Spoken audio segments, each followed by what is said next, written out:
রাজনীতি বন্ধ করো, সাম্প্রদায়িক রাজনীতি বন্ধ করো। হিন্দু মুসলমানের মধ্যে ভাগ ভাগ করা নাশ চলিব, হিন্দু মুসলমানের মধ্যে ভাগ ভাগ করা নাশ চলিব, গরিব মানুষ উচ্ছেদ করা নাশ চলিব, সংস্থাপন অভিযানে উচ্ছেদ করা নাশ চলিব, উচ্ছেদিত পৰিয়ালসকলক পুনৰ সংস্থাপন দিয়াৰ ব্যৱস্থা কৰা, বন্ধ ৰাখো, উচ্ছেদিত পৰিয়ালসকলক পুনৰ সংস্থাপন দিয়াৰ ব্যৱস্থা কৰা, উচ্ছেদিত পৰিয়ালসকলক পুনৰ সংস্থাপন দিয়াৰ ব্যৱস্থা কৰা।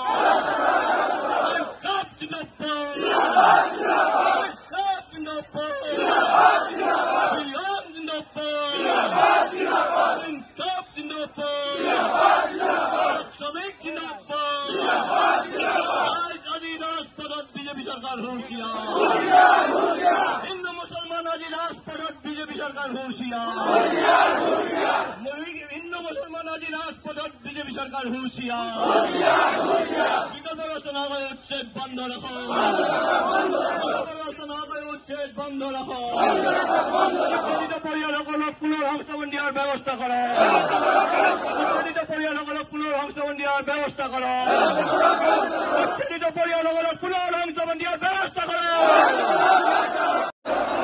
বিকল্প ব্যৱস্থা নহকৈ উচ্ছেদ বন্ধ ৰাখো, পুনৰ সংস্থাপন দিয়াৰ ব্যৱস্থা কৰক, পুনৰ সংস্থাপন দিয়াৰ ব্যৱস্থা কৰক। সাম্প্ৰদায়িক ৰাজনীতি বন্ধ কৰক, মানুহৰ মাজত ভাগ ভাগ কৰা নাশ চলিব, মানুহৰ মাজত ভাগ ভাগ কৰা নাশ চলিব।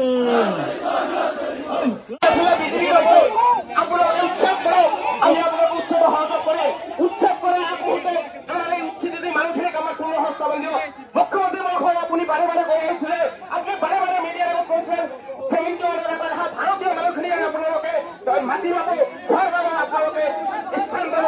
যদি এতিয়া হয় আপোনাৰ কথাৰে যদি আইন হ'ব পাৰে চেমিনটো আগত অহা প্ৰত্যেকটো ভাৰতীয় মানুহক উচ্ছেদ কৰাৰ আগত আপোনালোকে পুনৰস্থাপন দিয়ক, কিছুমান মানুহকে উচ্ছেদ কৰক। আপোনালোকে নেলি হত্যাকাণ্ডৰ দৰে আপোনালোকে ৰাতিপুৱা 6 বজাৰ পৰা উচ্ছেদ কৰিব আৰম্ভ কৰিছে, কিয় ৰাতিপুৱা শুই উঠা বাচ্চাক আপোনাৰ ঘৰ ভাঙিব দিয়া হৈছে। আপোনালোকে উচ্ছেদ কৰক, আমাৰ প্ৰত্যেকটো নাগৰিক আপোনাক উচ্ছেদ সহায় কৰিব। আপোনাক ভুজবতী গোষ্ঠীক মাতি দিব বিচাৰিছে, আমি সহযোগ কৰিম, উপায় নাই। আমি ক্লান্তহীন, কাৰণ আপুনি হৈছে ৰজা, আমি প্ৰজা, আপোনাৰ সিদ্ধান্তৰ ওপৰত আমি যাব নোৱাৰো। কিন্তু আমি ভাৰতীয় নাগৰিক হিচাপে আমাৰ অধিকাৰ আছে, আমি ইয়াত থকা আমাৰ অধিকাৰ আছে। সেয়েহে আপুনি যি কৈছে ভাৰতীয় নাগৰিকক আমি আপোনালোকে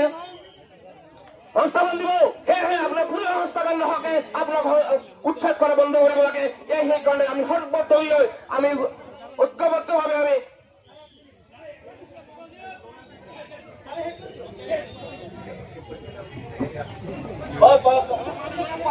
আমার জিলাও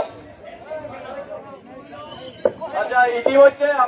আমার সময় হয়ে গেছে। আমি আমার এই প্রতিবাদী কার্যসূচী আমার ইস্তারপত্র পাঠিয়েছে, আমি ইয়াতে একটা স্লোগান করছি, স্লোগান দিয়ে এনেকে আমি আমার প্রতিবাদী কার্যসূচী ইয়াতে আমি সাময়িকভাৱে সমাপ্ত কৰিম। কোনো ধৰণৰ বিশৃংখলা যাতে নহয়, এই বিজেপি চৰকাৰক কোনো ধৰণৰ সুযোগ যাতে দিয়া নহয়, যাতে সাম্প্ৰদায়িক তেওঁলোকে কি কৰি আছে আমাৰ মাজত ভাল ভাগ কৰিব নোৱাৰে আৰু বিভিন্ন ধৰণৰ উত্তেজনা নকৰিব। আমি কোনো গাড়ী বা কোনো ধৰণৰ মানুহৰ ওপৰত যাতে আক্ৰমণ নহয়, আমি আমাৰ শ্লোগানেৰে আমি আমাৰ কাৰ্যসূচীকে সমাপ্ত কৰিম। ইনকলাব জিন্দাবাদ, ইনকলাব জিন্দাবাদ, ইনকলাব জিন্দাবাদ।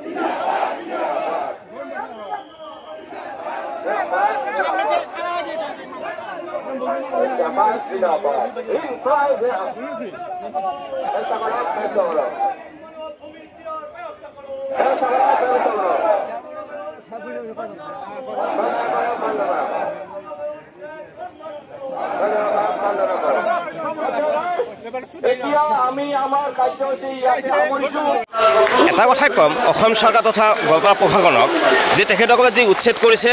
ইহঁতে মানৱতাৰ দৃষ্টি উচ্ছেদ কৰক আৰু এই মানুহখিনিক পুনৰ সংস্থাপন দিবলৈ ব্যৱস্থা কৰক। তাৰে মানুহখিনিক আপোনাৰ এই ৰাতিপুৱা শুই উঠি বিচনাৰ পৰা আগতে যদি উচ্ছেদ কৰা হয়, মানুহখিনি জীৱন জোৰা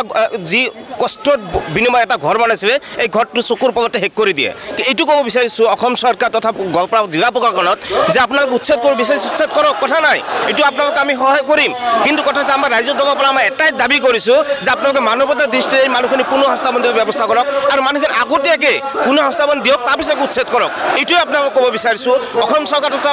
গোৱালপাৰা জিলা প্ৰশাসনক যে আপোনালোকে যি এটা বিশেষ এটা জাতিক আপোনালোকে উচ্ছেদ কৰিব বিচাৰিছে এইটো বন্ধ কৰক আৰু ইতিমধ্যে গোৱালপাৰা জিলাৰ আশে পাশে যিটো আমাৰ ৰাক্ষসনী অঞ্চলত যিটো উচ্ছেদ হৈছে তাত অনলি মুছলমান থকা নাই তাত বেলেগ জনগোষ্ঠীও আছে তাত খ্ৰীষ্টান আছে হিন্দু মানুহ আছে সেইখিনি মানুহক আপোনালোকে এবাৰ চাওক আপোনাক ক'ব বিচাৰিছোঁ অসম চৰকাৰ তথা জিলা প্ৰশাসনত আপোনাক অমাননীয়ভাৱে নকৰি আপোনালোকে এই মানুহখিনি এটা মানৱতাৰ দৃষ্টিৰে চাওক যে মানুহখিনি ইয়াৰ পৰা আঁতৰি যাব এটা সোমাই দিয়ক আৰু এই মানুহখিনিয়ে অইন ঠাইত এটা যি সংস্থাপন দিব বুলি আপোনালোকে কৈছে যে 71 আগত অহা মানুহখিনিক আপোনালোকে সংস্থাপন পাব আৰু 71 মানুহখিনি আপুনি জৰীপ কৰক আপোনালোকে সেইখিনি আগতে ভেৰিফিকেশ্যন কৰক যে কোনখিনি মানুহ কোনখিনি নাগৰিকে 71 আগত ভাৰতবৰ্ষত আহিছে তথা ভাৰতীয় নাগৰিক সেই ভাৰতীয় নাগৰিকখিনিক আপোনালোকে যদি সংস্থাপন দিব বিচাৰিছে তেতিয়াহ'লে আগতীয়াকৈ ব্যৱস্থা নকৰাকৈ আপোনালোকে সেইখিনি মানুহ কিয় আগতে ভাঙি দিব বিচাৰিছে উচ্ছেদ কৰিব বিচাৰিছে আগত উচ্ছেদ কৰি পিছত কিয় সংস্থাপন দিব বিচাৰিছে যে আপোনাৰ কথামতেই অসমৰ মুখ্যমন্ত্ৰী মহাশয় ডাঙৰীয়া আপোনাক অনুৰোধ কৰিছোঁ যে আপোনালোকে যি দিব বিচাৰিছে যে 71 অহা ভাৰতীয় নাগৰিকখিনিক আপোনালোকে সংস্থাপন দিব বিচাৰিছে ঠিক আছে এইখিনি সংস্থাপন আগতীয়াকৈ দিয়ক তাৰপিছত উচ্ছেদ কৰক আপোনাৰ উচ্ছেদ আমি সহযোগ কৰিম আপোনাৰ সৰ্বসাধাৰণ ৰাইজে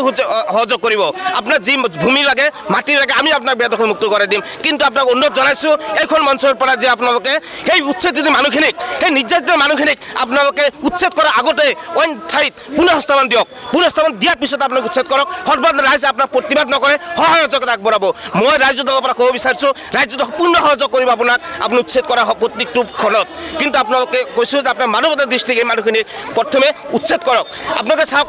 আমি জানো ইতিহাসত পঢ়ি পাইছোঁ যে নেৰী হত্যাকাণ্ডৰ আজি ইমান বছৰে কোনো ধৰণৰ হোৱা নাই আজি 45 বছৰ হৈ যোৱাৰ পিছত নেৰী হত্যাকাণ্ডৰ যি বিচাৰধাৰা আজিলৈকে সেইটো সম্পূৰ্ণ হৈ উঠা নাই এতিয়া আপুনি অসমৰ মুখ্যমন্ত্ৰী আপুনি অসমৰ ৰজা আপুনি যে পৰ্যাখিনি গুলিয়াই হত্যা কৰে আপোনাৰ বিচাৰ নহয় আমিও কৰিব নোৱাৰিম আমি সাধাৰণ পৰ্যায় এটা আমি পৰ্যায় আপোনালোকক লাগিব নোৱাৰোঁ আপুনি এটাই কৈছে কৰযোগ অনুৰোধ কৰোঁ মুখ্যমন্ত্ৰী মহাশয় আপুনি মানুহখিনিক মানৱতাৰ চকুৰে চাওক আৰু মানুহখিনিক উচ্ছেদ কৰাৰ আগতে আপোনালোকে অইন ঠাইত পুনৰ সংস্থাপন দিয়ক তাৰপিছতে আপোনালোকে এইখিনি মানুহক উচ্ছেদ কৰক আমি প্ৰত্যেকটো নাগৰিকৰ হৈ ক'ব বিচাৰিছোঁ যে প্ৰত্যেক নাগৰিকে আপোনাক সহযোগ কৰিব কিন্তু অমাননীয় যি উচ্ছেদ ৰাতি শুই উঠাৰ আগতে যি উচ্ছেদ কৰিছে এই প্ৰথা বন্ধ কৰক আপুনি সৰ্বসাধাৰণ ৰাজ্যৰ লগত বহক আপুনি সৰ্বসাধাৰণ ৰাজ্যৰ আপোনাৰ যি ডিপাৰ্টমেণ্ট আছে গোৱালপাৰা প্ৰশাসন আছে তেখেতৰ পৰা তথ্য লওক লৈ কেনে যিবোৰ মানুহ ভাৰতীয় সেইখিনি পুনঃস্থাপন দিয়ক দি কেনে এইখিনি কৰক আমি পূৰ্ণ সহযোগ কৰিম এইখিনি আপোনাক ক'ব বিচাৰিছোঁ